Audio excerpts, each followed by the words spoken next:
पूछा तू बेटावा के हाल हो। तेरा नजर तनी बेटा पे अपना कहिया ले लड़ी अंधकार से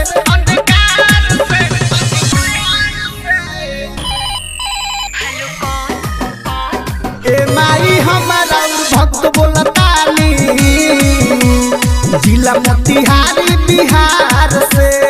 ए माई हमारा भक्त बोलतानी जिला मोतिहारी बिहार से। चंदन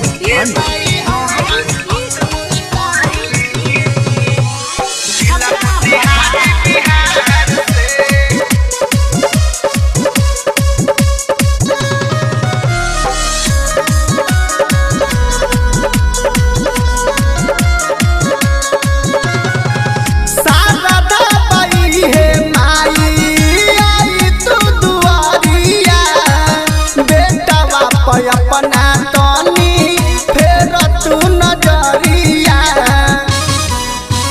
माई हो शारदा बाई है माई आई तू दुआरिया बेटा बाप अपना तनी फेर तू नजरिया। आर्यन चंदन पे मोरी मैया मोहर लगा दिए